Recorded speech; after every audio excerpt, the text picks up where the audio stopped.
Hello friend, कैसे हो आप सभी। फ्रेंड्स, आप सभी लोग का यहाँ पे सभी को पता है कल आपका घटना चक्र का पहला प्रैक्टिस सेट चलाया गया था, जो आपका आधुनिक भारत का प्रैक्टिस सेट था। सभी लोगों से मैंने पूछा था कि क्या कल प्रैक्टिस सेट आगे से शुरू किया जाए, तो सभी लोग का कमेंट आया था कि हाँ कल से शुरू किया जाए, यानी आगे कंटिन्यू डेली बेस पे कराया जाए। तो आपसी सभी लोग के कमेंट पे मैंने आज शुरू इसको कर दिया है। आज से आप सभी लोग का सेकंड प्रैक्टिस सेट आ गया है, यानी प्रैक्टिस सेट क्या आपका वन लाइनर के हिसाब से आपका यहाँ पे दिया गया है। इसमें बहुत ही ज़्यादा इम्पॉर्टेंट और आपका देखा जाए तो फैक्ट दिया गया है। अगर आप लूसेंट क्राउन वगैरह पढ़ते हैं तो आपको पूरा देखने को मिलेगा, लेकिन यहाँ पे जब आप इसको कंप्लीट कर लेते हैं तो कहीं ना कहीं आपका यहाँ पे जीएस का जो टॉपिक है वो पूरा अच्छे तरीके से यहाँ पे कंप्लीट हो जाता है। तो चलिए दूसरा आपका सेट लगा लेते हैं, दूसरा यानी आगे का इसके जो मैंने कल इसको कंप्लीट किया था उसके आगे से इसको हम अच्छे से देख लेते हैं। अगर आप सभी लोगों से देखा जाए तो अगर आप लोगों ने चैनल को सब्सक्राइब नहीं किया है तो चैनल को सब्सक्राइब जरूर कीजिएगा, क्योंकि आप सभी लोग को यहाँ पे डेली बेस पे आपको यहाँ पे प्रैक्टिस सेट करवाया जा रहा है।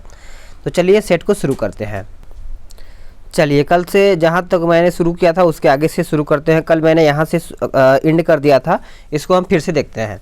देखिए, मुंडा आदिवासियों का जो विद्रोह हुआ था 1899 से 1900 के बीच में हुआ था।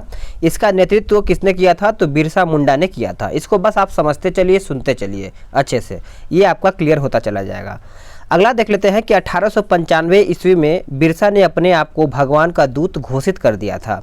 नेक्स्ट है कि मुंडा विद्रोह के नेता बिरसा मुंडा को अलगू लान यानी महान हलचल और इनके विद्रोह को अलगुलन के नाम से जाना गया। नेक्स्ट है कि ठक्कर बापा ने जनजाति लोगों के संबंध में आदिवासी शब्द का प्रयोग सर्वप्रथम किया था। नेक्स्ट है कि हौज यानी हो विद्रोह 1820 से 21 में हुआ था, जिसका केंद्र बिहार का संथाल परगना था। नेक्स्ट देख लेते हैं कि खैरवार आदिवासी आंदोलन भागीरथ झांसी के नेतृत्व में 1874 ईस्वी में हुआ था। नेक्स्ट मोपला विद्रोह। देखिए, मोपला विद्रोह केरल के मालाबार क्षेत्र में वर्ष 1921 में हुआ था। कब हुआ था मालाबार विद्रोह? वर्ष 1921 केरल के, याद रखिएगा। नेक्स्ट देख लेते हैं अहोम विद्रोह 1828 ईस्वी में प्रारंभ हुआ था। इसके नेता गोमधर कुंवर थे। कौन थे? गोमधर कुंवर। नेक्स्ट है कि ताना भगत आंदोलन का प्रारंभ उराव आदिवासियों के मध्य वर्ष 1914 में छोटा नागपुर में हुआ। इसका आंदोलन नेतृत्वकर्ता जतरा भगत, उसके बाद बलराम भगत तथा देवमेनिया भगत आदि थे। चलिए आगे देख लेते हैं कुकी विद्रोह। यह आपका 1917 से 19 के बीच में हुआ था, मणिपुर एवं त्रिपुरा में हुआ था।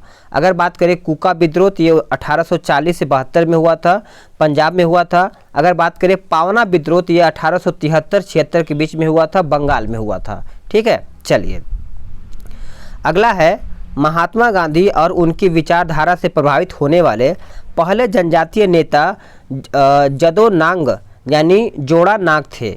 जदो नांग मणिपुर के नागा जनजाति के अग्रणी स्वतंत्रता सेनानी थे। चलिए नेक्स्ट देख लेते हैं। अगला है 1781 ईस्वी में वारेन हेस्टिंग ने कलकत्ता में मदरसा की स्थापना की। इसके प्रथम प्रमुख यानी नाजिन मौलवी मुइन उद दिन थे। तो आप इसको अच्छे से समझिएगा। चलिए आगे देख लेते हैं। इस मदरसे में फारसी, अरबी और मुस्लिम कानून पढ़ाया जाता था। नेक्स्ट 1791 ईस्वी में बनारस की ब्रिटिश रेजिमेंट जोनाथन डंकन के प्रयत्नों के फलस्वरूप बनारस में एक संस्कृत कॉलेज खोला गया था। अगला देख लेते हैं कि पेरिस की रॉयल एशियाटिक सोसाइटी की सदस्यता माइकल मधुसूदन दत्त को प्रदान की गई थी। चलिए आगे देख लेते हैं।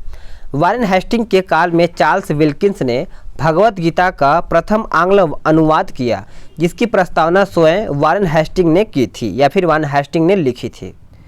Next sir William Jones Warren Hasting के समय कलकत्ता उच्चतम न्यायालय के न्यायाधीश नियुक्त हुए थे। अगला देखते हैं कि विलियम जोन्स की प्रेरणा पर 1784 ईस्वी में एशियाटिक सोसाइटी की स्थापना हुई एवं ये स्वयं इसके सभापति नियुक्त हुए थे। नेक्स्ट है कि राष्ट्रीय शिक्षा के क्षेत्र में सर्वप्रथम 8 नवंबर 1905 को रंगपुर नेशनल स्कूल की स्थापना हुई थी। तो इस पॉइंट को अच्छे से समझिएगा। नेक्स्ट 15 अगस्त 1906 को सद्गुरु दास बनर्जी द्वारा राष्ट्रीय शिक्षा परिषद की स्थापना हुई थी। कब हुआ था? तो 15 अगस्त 1906 को। नेक्स्ट है कि सैडलर आयोग शिक्षा से संबंधित है। ये पॉइंट आपको याद रखना है कि सैडलर आयोग जो है वो किससे संबंधित है? तो शिक्षा से संबंधित है। आगे देखते हैं। Doctor M.E. सैडलर जो लीड्स विश्वविद्यालय के उप कुलपति थे, इसके अध्यक्ष नियुक्त किए गए थे। सैडलर आयोग के सदस्य दो भारतीय डॉक्टर आशुतोष मुखर्जी और डॉक्टर जियाउद्दीन अहमद भी थे। चलिए आगे देख लेते हैं। मैकाले ने भारत में शिक्षा हेतु अंग्रेजी भाषा का समर्थन किया था। नेक्स्ट कहता है कि भारत के औपनिवेशिक काल में अधोमुखी निस्यंद सिद्धांत शिक्षा के क्षेत्र से संबंधित था। अगला, भारत में आधुनिक शिक्षा प्रणाली की नींव 1835 के मैकाले के स्मरण पत्र से पड़ी थी। तो 1835 याद रखिएगा। नेक्स्ट, मैकाले ने भारतीय रीति रिवाजों के लिए अपना तिरस्कार इन शब्दों में व्यक्त किया। यूरोप के एक अच्छे पुस्तकालय की एक अलमारी का एक कक्ष भारत और अरब के समस्त साहित्य से अधिक मूल्यवान था। ठीक है, चलिए आगे देख लेते हैं।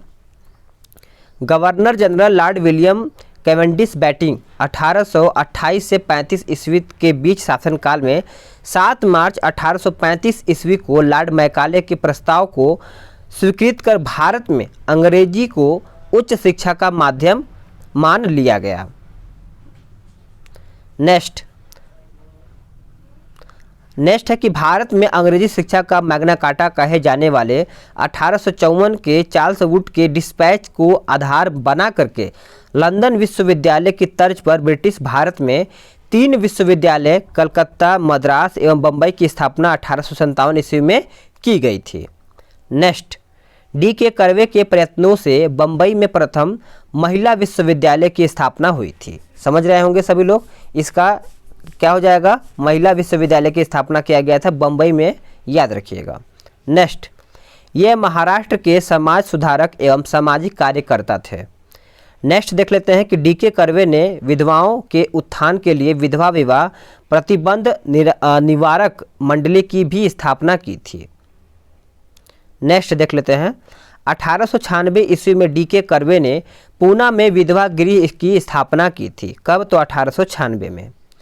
नेक्स्ट देख लेते हैं। डेक्कन एजुकेशनल सोसाइटी की स्थापना 1880 ईस्वी में मूलतः न्यू इंग्लिश स्कूल के प्रारंभ के साथ पुणे में की गई थी तथा 1884 ईस्वी में डेक्कन एजुकेशनल सोसाइटी औपचारिक रूप से गठित की गई थी।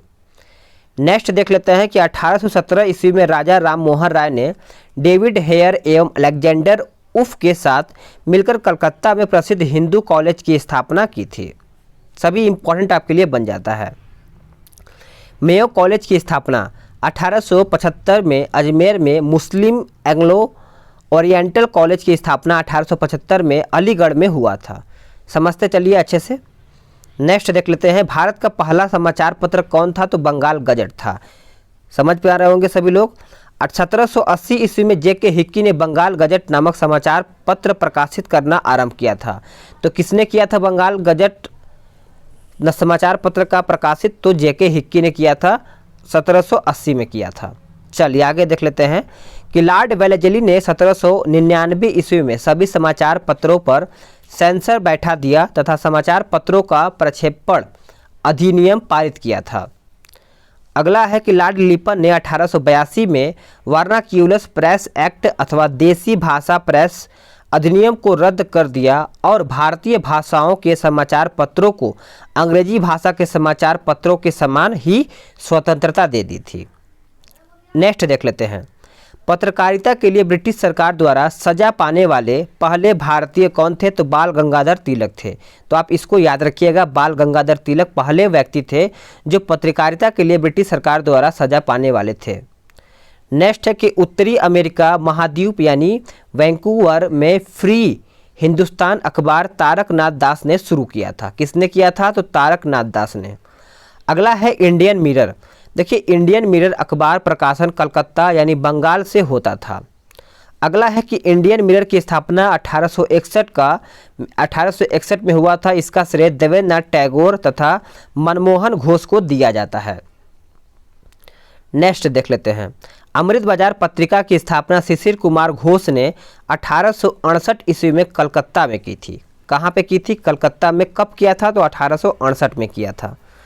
आगे देख लेते हैं कि गिरीश चंद्र घोष ने बंगाली का प्रकाशन 1862 ईस्वी में शुरू किया, जिसे 1879 ईस्वी में S.N. बनर्जी ने ले लिया था। अगला देख लेते हैं कि प्रारंभ में केसरी के संपादक आगरकर थे। कौन थे? तो आगरकर थे। अगला देख लेते हैं, बाद में केसरी और मराठा पत्रों का संपादक तिलक द्वारा किया गया था। किसके द्वारा? तो तिलक द्वारा किया गया था। नेक्स्ट है कि बांग्ला साप्ताहिक सोम प्रकाश समाचार पत्र का प्रकाशन 1858 ईस्वी में ईश्वर चंद्र विद्यासागर ने प्रारंभ किया था। तो आप इस पॉइंट को अच्छे से याद रखिएगा। नेक्स्ट है कि फ्री प्रेस जनरल एक न्यूज एजेंसी थी। कौन सी एजेंसी थी? तो न्यूज एजेंसी थी। अब यहाँ से महत्वपूर्ण आपका संगठन शुरू हो जाता है। इसको आप सभी लोग याद कर लीजिएगा अगर याद नहीं किए होंगे तो। कई बार यहाँ से आपका एग्जाम में प्रश्न पूछा जाता है, डायरेक्टली पूछ लिया जाता है कि आत्मीय सभा के संस्थापक कौन है? तो राजा राम मोहन राय। और कब किया था? तो 1815 में किया था। चलिए इसको देखते हैं। अगर बात करें ब्रह्म समाज तो ये राजा राम मोहन राय ने किया था, 1828 में किया था। तत्बोधनी सभा तो देवेंद्रनाथ टैगोर 1839 में किया था। बात करेंगे यहाँ पे प्रार्थना समाज तो डॉक्टर आत्माराम पांडुरंग ने किया था, 1867 में किया था। नेक्स्ट देखते हैं आर्य समाज तो ये स्वामी दयानंद सरस्वती ने किया था, 1875 में किया था। अगला थियोसॉफिकल सोसाइटी जो था आपका HP ब्लातोस्की 1875 में किया था। सोसाइटी की बात कर ले तो कर्नल अलकॉट ने किया था, सेम वही था। अगला है रामकृष्ण मिशन, स्वामी विवेकानंद ने किया था इसका स्थापना और 1897 में इसकी स्थापना किया गया था रामकृष्ण मिशन का। अगर बात करें हम सत्य शोधक समाज की तो ज्योतिबा फूले ने किया था 1873 में। अगला है कि फॉरवर्ड ब्लॉक, बहुत लोगों को सभी चीज़ें याद होगा, ये जो लिस्ट है सबको याद होगा। अगर याद है तो रिवीजन कर लीजिए, धार चढ़ा दीजिए क्योंकि धार चढ़ाना बहुत ज़्यादा ज़रूरी होता है। सुभाष चंद्र बोस ने फॉरवर्ड ब्लॉक की स्थापना किया था। कब किया था? तो 1993 में, माफ़ कीजिएगा 1939 में किया था। स्वराज पार्टी की बात करें तो मोतीलाल नेहरू ने किया था, 1923 में किया था। होम रूल लीग ये आपका एनी बेसेंट व तिलक ने किया था, 1916 में किया था। अगला देख लेते हैं आदि ब्रह्म समाज तो देवेंद्रनाथ टैगोर ने किया था, 1866 में किया था। कब किया था? तो 1866 में। और वही बात करें भारत संघ तो सुरेंद्रनाथ बनर्जी ने 1876 में किया था। मुस्लिम लीग आगा खां एवं सलीम उल्लाह खां 1906 में किया था। उसके बाद खिलाफत आंदोलन अली बंधु ने किया था, 1919 में इसको किया था। चलिए अब आगे देख लेते हैं। वर्ष 1931 में दरभंगा के महाराज कामेश्वर सिंह ने द इंडियन नेशन की स्थापना की। इसका प्रकाशन पटना से होता था। कहाँ से होता था? तो पटना से आपका यहाँ पे होता था। अगर बात करें हम स्वदेश वाहिनी अथवा स्वदेशाभिमानी के संपादक रामकृष्ण पिल्लै थे। कौन थे? रामकृष्ण पिल्लै। अगला है गांधी जी ने साप्ताहिक समाचार पत्रों के रूप में हरिजन अंग्रेजी में, हरिजन बंधु गुजराती में तथा हरिजन सेवक हिंदी में प्रारंभ किए गए थे। तो आप सभी को याद रखिएगा, हरिजन अंग्रेजी, हरिजन बंधु गुजराती और हरिजन सेवक हिंदी में शुरुआत किया गया था। अगला अबुल कलाम आज़ाद ने वर्ष 1912 में उर्दू साप्ताहिक अल हिलाल का प्रकाशन प्रारंभ किया था। ये सभी इम्पॉर्टेंट है, मैं आपको बार बार बोल रहा हूँ कि अगर आप नहीं देख रहे हैं तो इसको ज़रूर देखिएगा। ये इम्पॉर्टेंट यहाँ पे इंक्लूड किया गया है। अगर आप लूसेंट वगैरह पढ़ेंगे तो सभी चीज़ों को पढ़ना पड़ेगा, लेकिन इसमें क्या है कि सभी चीज़ें आपको इम्पॉर्टेंट है, यहाँ से प्रश्न डेफिनेटली बनाया जाता है। अगला है कौमी आवाज़। देखिए कौमी आवाज़ जो है नामक उर्दू अखबार पत्र प्रकाशन हुआ था 1945 में। इसको आप याद रखिएगा।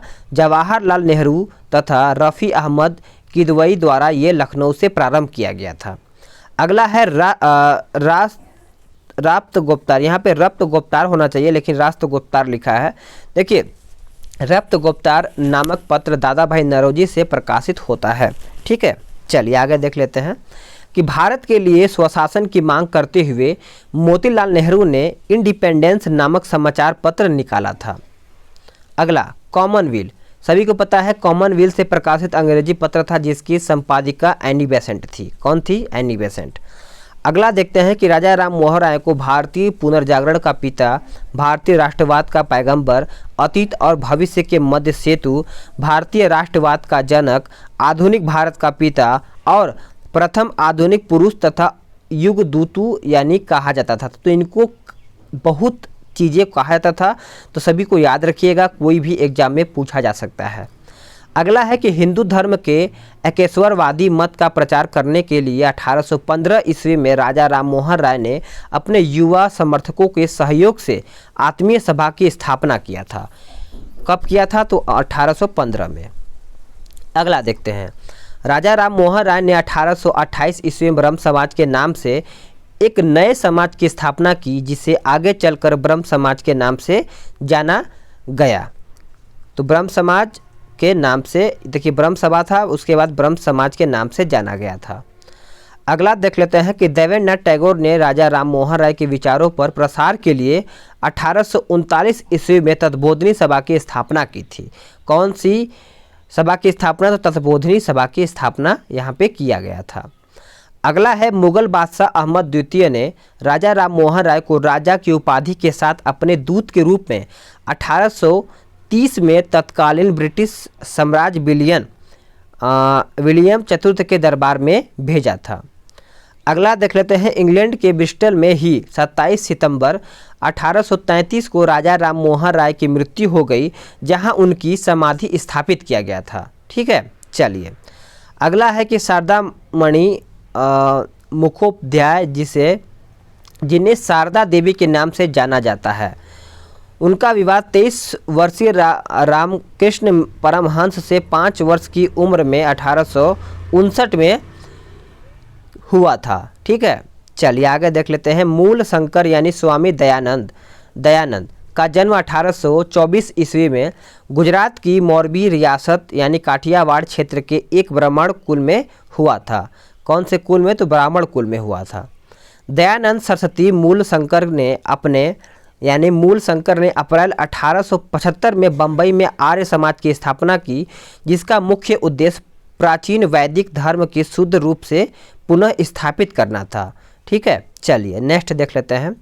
1877 में आर्य समाज का मुख्यालय लाहौर में स्थापित किया गया था। कहाँ पे स्थापित किया गया था? तो लाहौर में स्थापित किया गया था। नेक्स्ट देख लेते हैं कि शुद्ध वैदिक परंपरा में विश्वास के चलते स्वामी जी ने पुनः वेदों की ओर लौट चलो का नारा दिया था। ठीक है, तो आप इनको याद रखिएगा, बहुत ही ज़्यादा इंपॉर्टेंट यहाँ से क्वेश्चन बन जाता है। अगला है कि सर्वप्रथम स्वामी दयानंद सरस्वती ने स्वराज शब्द का प्रयोग किया और हिंदी को राष्ट्रभाषा के रूप में स्वीकार किया था। तो इस पॉइंट को और भी बेहतर तरीके से याद रखिएगा। प्रार्थना समाज की स्थापना 1867 ईस्वी में बम्बई में आचार्य केशव चंद्र सेन की प्रेरणा से आत्माराम पांडुरंग द्वारा की गई थी। अगला देख लेते हैं कि 1873 ईस्वी में सत्यशोधक समाज की स्थापना ज्योतिबा फुले ने किया था। कौन किया था? तो सत्यशोधक समाज की स्थापना ज्योतिबा फुले ने किया था। अगला देख लेते हैं कि राधा स्वामी सत्संग आंदोलन की स्थापना 1861 ईस्वी में आगरा के एक महाजन या फिर बैंकर तुलसीराम जो शिवदयाल साहब या स्वामी जी महाराज के नाम से लोकप्रिय थे, याद रखिएगा, ने किया था। अगला है कि महाराष्ट्र के समाज सुधारक गोपाल हरि देशमुख 1823 से 92 ईस्वी के लोक हितवादी के रूप में प्रख्यात थे। नेक्स्ट है कि महाराष्ट्र में विधवा पुनर्विवाह हेतु प्रथम अभियान का नेतृत्व विष्णु परशुराम शास्त्री पंडित ने किया था। ठीक है, चलिए आगे देख लेते हैं कि 1891 ईस्वी का संपत्ति आयु अधिनियम यानी age of consent act Ramji Malabari के प्रयासों से पारित हुआ था। नेक्स्ट 1856 के हिंदू विधवा पुनर्विवाह कानून हिंदू विडो रिमेजिन एक्ट के द्वारा विधवाओं के पुनर्विवाह को कानूनी या फिर कानून संगत बनाया गया था। अगला है कि सती निषेध रेगुलेशन लॉर्ड विलियम बैटिंग के समय 1829 में बनाया गया था। अगला देख लेते हैं कि ईश्वर चंद्र विद्या के प्रयासों के फलस्वरूप 26 जुलाई 1856 में हिंदू विधवा पुनर्विवाह अधिनियम पारित हुआ था। तो यहाँ से प्रश्न आपका पूछा जाता है, हिंदू विधवा पुनर्विवाह अधिनियम कब पारित हुआ था? तो 26 जुलाई 1856 में पारित हुआ था। चलिए आगे देख लेते हैं। अगला कहता है आप सभी लोग का कि लॉर्ड एलन बरो ने अपने काल में 1843 के एक्ट वी ने गुलामी को गैर कानूनी बना दिया था, यानी दासता। ठीक है। अगला है कि केशव चंद्र सेन ने 1872 ईस्वी के नेटिव मैरिज एक्ट को पारित कराने में महत्वपूर्ण भूमिका निभाई थी। अब यहीं पर इस वीडियो को समाप्त कर लेते हैं। ठीक है। और आप सभी लोग का यहाँ पे आगे से यानी पार्ट 3 में आप सभी लोग को वीडियो शुरू किया जाएगा। तो इसको हम यहीं पे स्क्रीनशॉट ले लेते हैं ताकि आप सभी लोग का कल से यहीं पे शुरू किया जाएगा यहाँ से नेटिव मैरिज एक्ट। तो आप सभी लोग, अगर आपको वीडियो पसंद आता है तो वीडियो को लाइक कीजिए, क्योंकि आप सभी लोग के लिए मेहनत किया जा रहा है कि आपका स्कोर बढ़े और आप सभी लोग सिलेक्शन ले पाएँ पूरा अच्छे तरीके से। ठीक है। अपना रिवीजन करते रहिए। प्रैक्टिस सेट मैं सुबह अपलोड कर रहा हूँ एडुटेरिया का, तो उसको भी रिवीजन और बेहतर तरीके से कीजिए। पीडीएफ डाउनलोड कर लीजिए। आप रिवीजन घर पे करेंगे, उसके बाद डिटेल देखेंगे तो और बेहतर होगा। तो चलिए मिलते हैं एक नए वीडियो में, तब तक के लिए जय हिंद, वंदे मातरम।